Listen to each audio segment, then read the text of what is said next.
Hello students, you are welcomed in Education Arena YouTube channel Kharkhoda. Students, today we are going to start a new topic and our topic will be narration.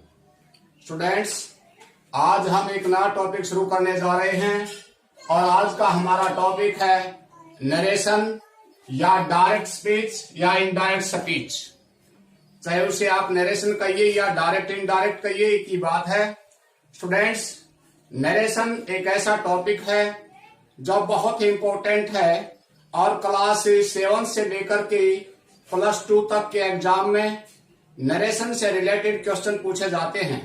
इसके बाद students, यदि आप किसी competitive exam की तैयारी करोगे +2 के बाद या ग्रेजुएशन के बाद, तो नरेशन वहां भी पूछे जाते हैं। तो डियर स्टूडेंट्स, नरेशन की इम्पोर्टेंस को देखते हुए बहुत अच्छे ढंग से आपने नरेशन को सीखना है। और स्टूडेंट्स, मेरा ये वायदा है कि आज के बाद आप नरेशन जो कि आपके लिए बहुत ही डिफिकल्ट हैं, वो बहुत ही आसान हो जाएंगे। और स्टूडेंट्स, मेरा नरेशन सिखाने का जो मेथड है वो अलग से होगा, बिल्कुल हटकर के होगा। और मैं आपको हर एक उस क्यों का आंसर दूंगा कि ऐसा क्यों होता है और ऐसा क्यों हुआ। मैं आपको बताऊंगा कि नरेशन में जो प्रोनाउन है वे चेंज क्यों होते हैं और कौन सा प्रोनाउन किसके अनुसार चेंज होता है। इसके साथ साथ मैं ये भी बताऊंगा कि टेंसेज जो चेंज होता है वो क्यों होते हैं। डियर स्टूडेंट्स, आपने बहुत किताबों में पढ़ा भी होगा कि जो प्रोनाउन चेंज हो जाते हैं वो सन/123 के फार्मूले से चेंज होते हैं। स्टूडेंट्स, मैं आपको वो सब बताऊंगा कि वे उनके पीछे लॉजिक क्या है। वो प्रोनाउन चेंज होने का जो सन/123 का फार्मूला है वो कैसे इजाद हुआ और क्यों टेंस चेंज हो जाते हैं। मैं आपको नरेशन के दौरान हर एक उस क्यों का आंसर दूंगा और आपके लिए नरेशन बहुत इजी हो जाएंगे। तो डियर स्टूडेंट्स, इससे पहले कि हम नरेशन सीखें, अपनी कहानी पर आए, तो हमें कुछ नरेशन सीखने से पहले बेसिक नॉलेज होना जरूरी है। और वो है स्टूडेंट्स कि हमें टेंसेज का ज्ञान होना चाहिए, नॉलेज होना चाहिए। हमने टेंसेज को इससे पहले बहुत अच्छे से 12 के 12 टेंसेज को किया। इसके बाद है स्टूडेंट्स कि आपको सेंटेंस के अकॉर्डिंग टू देयर सेंस, भाव के आधार पर सेंटेंस की टाइप का ज्ञान होना चाहिए और इसके साथ साथ प्रोनाउन का ज्ञान होना चाहिए।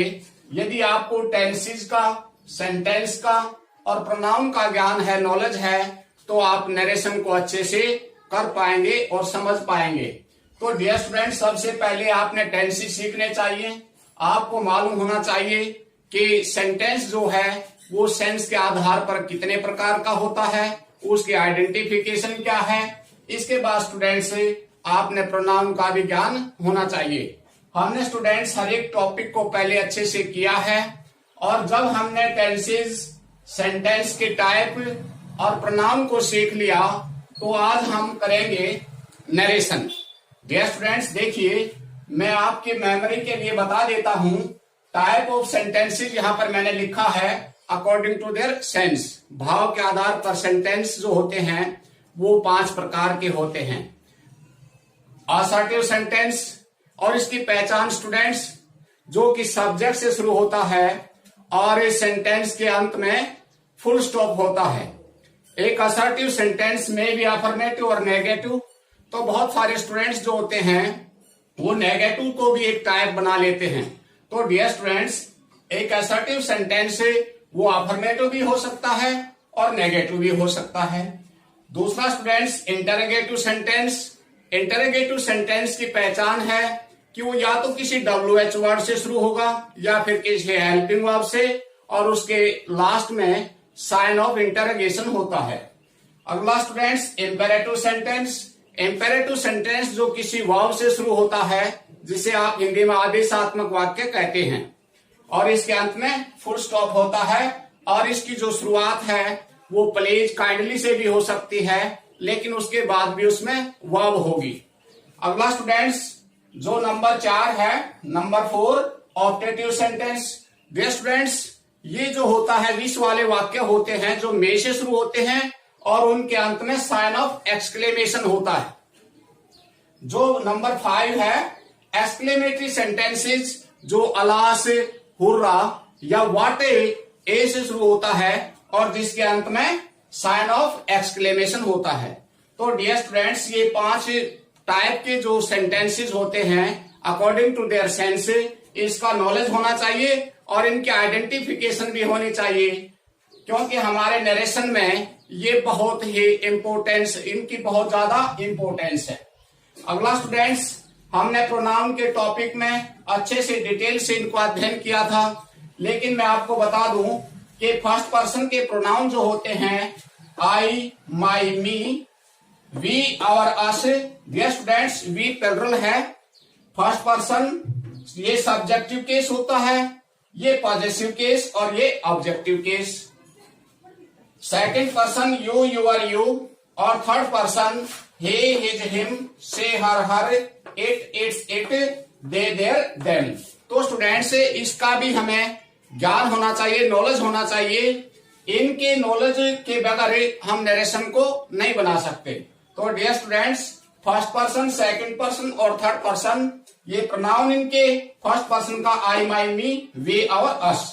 You, your, you second person, he, his, him, she, her, her, it, its, they, their, then ये थर्ड पर्सन है। तो डियर स्टूडेंट्स, ये बेसिक नॉलेज होना चाहिए नरेशन सीखने से पहले। तो आइए स्टूडेंट्स, हम चलते हैं आज के अपने टॉपिक पर, और ये एक बहुत ही इंटरेस्टिंग टॉपिक होने जा रहा है। डियर स्टूडेंट्स, देखिए, जो नरेशन होता है, नरेशन का मतलब है विवरण, यानी कि कथन, एक स्टेटमेंट। अब जो स्टेटमेंट है वो डायरेक्ट भी हो सकती है और इनडायरेक्ट भी हो सकती है, यानी कि नरेशन को हम डायरेक्ट स्पीच या इनडायरेक्ट स्पीच कह सकते हैं या होता है। तो डियर स्टूडेंट्स, आप देखिए, इसे एक सेंटेंस के द्वारा हम सब वो जानने की कोशिश करेंगे कि भाई डायरेक्ट स्पीच कौन सा है, इनडायरेक्ट स्पीच कौन सा है, और जो कोमे से बाहर है इसको क्या बोलते हैं, जो इन्वर्टेड कोमाज में होता है उसको क्या कहते हैं। तो डियर स्टूडेंट्स, आइए हम एक एग्जाम्पल के द्वारा इसे जानने और समझने की कोशिश करते हैं। डियर स्टूडेंट्स, देखिए, लिखा है Ram said to me, comma, inverted commas begin, I am learning my questions, full stop, commas close. देखिए स्टूडेंट्स, इसको मैं एक कहानी के द्वारा आपको समझाने की कोशिश करता हूं कि ये डायरेक्ट स्पीच है या इनडायरेक्ट स्पीच है। अब देखिए, जो इसके 2 पार्ट हैं, एक part Ram said to me और दूसरा इसका पार्ट है I am learning my questions. तो डियर स्टूडेंट्स, जो ये है राम सेड टू मी, इसको कहते हैं रिपोर्टिंग वर्ब, और जो इन्वर्टेड कोमाज में है इसको कहते हैं रिपोर्टेड स्पीच। डियर स्टूडेंट्स, मेरे स्टूडेंट्स ने पूछा था कि सर इसको रिपोर्टिंग वर्ब और इसको रिपोर्टेड स्पीच क्यों कहा। तो डियर स्टूडेंट्स, देखिए इसके पीछे लॉजिक क्या है। जो ये राम सेड टू मी, इसको रिपोर्टिंग वर्ब इसलिए कहा गया क्योंकि यहां पर जो स्पीकर है वो अपनी बात को कह रहा है, उसने अपनी बात पूरी नहीं की है, और इसलिए ये कंटिन्यूअस में हुई रिपोर्टिंग वर्ब। अब चूंकि यहां पर जो स्पीकर था उसने अपनी स्टेटमेंट को पूरा कर दिया, तो इसको कहा रिपोर्टेड स्पीच, जिसे हिंदी में हम कहते हैं प्रत्यक्ष कथन। तो डियर स्टूडेंट्स, इसको रिपोर्टिंग वर्ब बोलते हैं और इसको रिपोर्टेड स्पीच। तो आइए स्टूडेंट्स, अब हम जानते हैं कि प्रोनाउन क्यों चेंज होते हैं और क्यों टेंसेस चेंज हो जाते हैं जब उसको हम इनडायरेक्ट स्पीच में चेंज करते हैं। तो आइए स्टूडेंट्स, देखिए, इसको हम एक कहानी के द्वारा समझते हैं। डियर स्टूडेंट्स, ये 3 दोस्त हैं, राम, सुरेश और दीपक। ये तीनों दोस्त डेली जो है वो खेलने के लिए ग्राउंड में जाते हैं। तो एक दिन क्या हुआ, एक दिन ये जो है दीपक सबसे पहले चला गया, वहां जाकर के इंतजार करने लगा। तो इसका दोस्त सुरेश जाता है इसके पास, दो दोस्त हो गए, लेकिन ये जो राम है ये अब भी नहीं पहुंचा। तो दीपक ने सुरेश से कहा, भाई सुरेश तुम जाओ राम के पास और पता लगाओ कि आज वो क्यों नहीं आ खेलने के लिए। तो डियर स्टूडेंट्स, जो सुरेश है वो चला गया राम के घर गया। तो राम ने उसे कहा, भाई आई एम लर्निंग माई क्वेश्चंस, मैं अपने प्रश्न याद कर रहा हूं। तो सुरेश इसके घर से वापिस ग्राउंड में ना जाकर के दीपक के पास अपने घर ही रुक गया कि भाई जा बे, राम खेलने के लिए नहीं जा रहा तो हम तो क्या करेंगे। तो डियर स्टूडेंट्स, दीपक ने काफी इंतजार किया ग्राउंड में, लेकिन ना तो सुरेश पहुंचा और ना राम। तो दीपक काफी वेट करने के बाद शाम को घर आ गया। अगले दिन जब दीपक को सुरेश मिलता है तो दीपक ने सुरेश से कहा, यार तुम तो बड़े ढीठ हो, मैंने आपको राम के पास भेजा था उसको बुलाने के लिए, ना तो तुम आए ना तुमने कोई मैसेज दिया, ये तो आपने बहुत गलत किया। तो डियर स्टूडेंट्स, वहां पर सुरेश ने दीपक से कहा, भाई मैं राम के घर गया था, लेकिन राम ने मेरे से कहा आई एम लर्निंग माई क्वेश्चंस, मैं अपने प्रश्न याद कर रहा हूं। अब देखिए स्टूडेंट्स, पहला जो स्टेटमेंट थी उसमें राम हमारा स्पीकर है और सुरेश हमारा लिसनर है और दीपक इसमें इन्वॉल्व नहीं है। लेकिन जब अगले दिन जब सुरेश ने दीपक को बताया तो सुरेश हमारा न्यूज स्पीकर हुआ और लिसनर हुआ हमारा दीपक। तो डियर स्टूडेंट्स, जब सुरेश दीपक को अगले दिन राम द्वारा कही गई स्टेटमेंट को एज इट इज कहता है, अर्थात जैसा राम ने सुरेश से कहा ठीक वैसा ही कहता है या वैसा ही वो लिखता है, तो इसे कहते हैं डायरेक्ट स्पीच। फिर सुनिए स्टूडेंट्स, जब सुरेश दीपक को अगले दिन राम द्वारा कहे गए स्टेटमेंट को एज इट इज कहता है, जैसा राम ने कहा बिल्कुल वैसा ही, उसमें किसी प्रकार का चेंज नहीं करता, तो वो होता है डायरेक्ट स्पीच। और यदि वो सुरेश दीपक को इस राम की स्टेटमेंट को, राम द्वारा कही गई स्टेटमेंट को अपने शब्दों में व्यक्त करे, अपने अनुसार अपने ढंग से कहे, तो वो कहलाता है इनडायरेक्ट स्पीच। ये तो बात हुई स्टूडेंट्स डायरेक्ट स्पीच और इनडायरेक्ट स्पीच की। अब देखिए प्रोनाउन क्यों चेंज होते हैं और टेंसेस क्यों चेंज होते हैं, मैं आपको वो कंसेप्ट देने जा रहा हूं कि इनके पीछे लॉजिक क्या है। अब स्टूडेंट्स, जब अगले दिन जब दीपक सुरेश से पूछता है कि भाई तू ना तो मेरे पास आया ना तूने कोई मैसेज दिया, तो ऐसा क्यों किया आपने, तो जो स्टेटमेंट दीपक को सुरेश अपने अकॉर्डिंग बताता है, राम द्वारा कही गई स्टेटमेंट को जब अपने शब्दों में व्यक्त करता है, तो वो कुछ इस प्रकार से कहेगा, राम टोल्ड मी, राम ने मुझे बताया that he was learning his questions. देखिए स्टूडेंट्स, यहां पर जो राम है, राम ने यहां पर जो आई यूज किया था वो किया था अपने लिए। यहां तो जो आई था एक्चुअल में वो कौन है, राम है। लेकिन जब सुरेश राम की स्टेटमेंट को अपने शब्दों में व्यक्त करता है, उसे अपने अकॉर्डिंग कहता है, तो स्टूडेंट्स वो आई ना यूज करके क्या कहेगा, वह अपने पर्सन याद कर रहा था। तो स्टूडेंट्स यहां पर देखिए जो आई था, अब ये आई तो था राम ने अपने लिए यूज किया था। अब चूंकि इस बात को कह रहा सुरेश, तो सुरेश राम के लिए जो यूज करेगा, राम के लिए जो उसने प्रोनाउन यूज किया वो किया ही। तो देखिए स्टूडेंट्स, यहां पर जो फर्स्ट पर्सन आई था जो राम ने अपने लिए यूज किया था, इसकी जगह पर आ गया ही।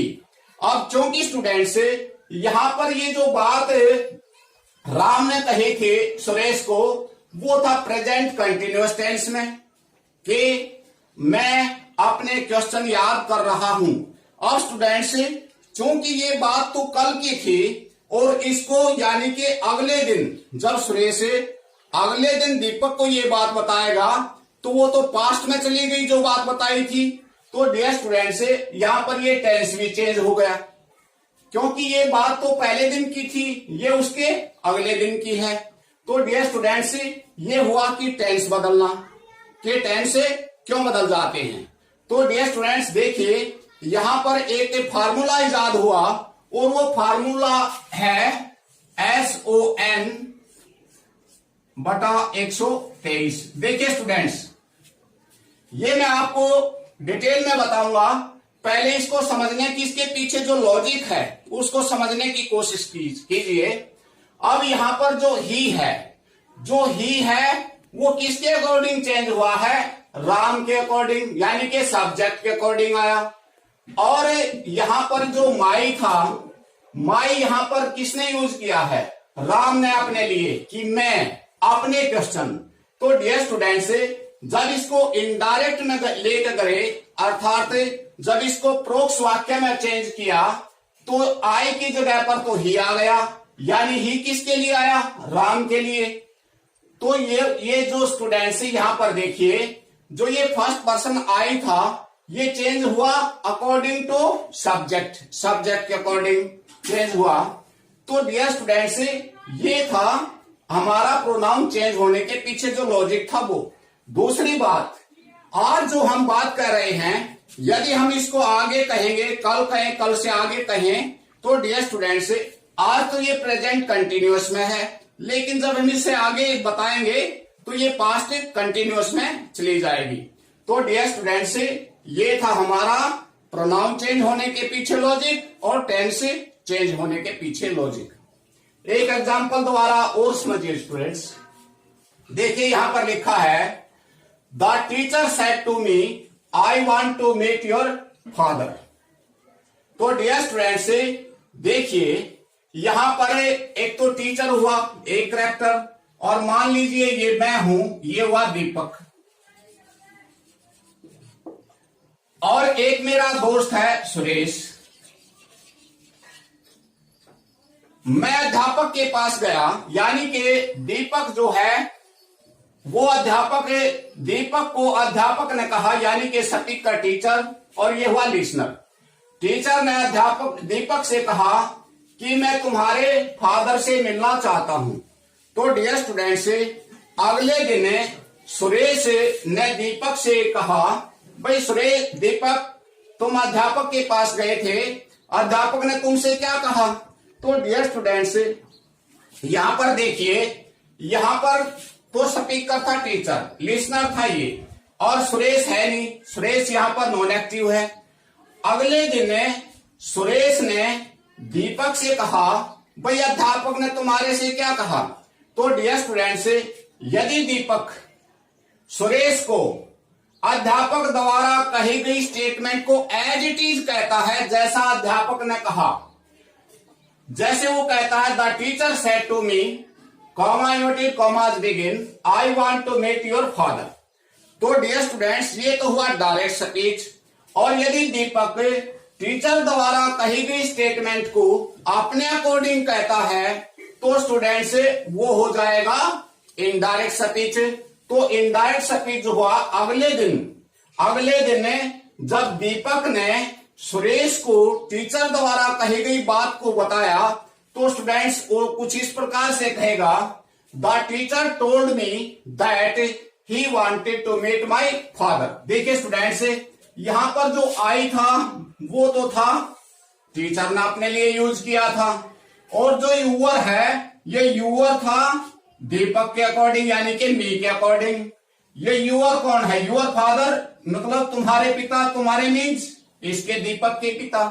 तो डियर स्टूडेंट्स यहां पर एक चेंज आया, देखिए the teacher told me that he wanted to meet my father.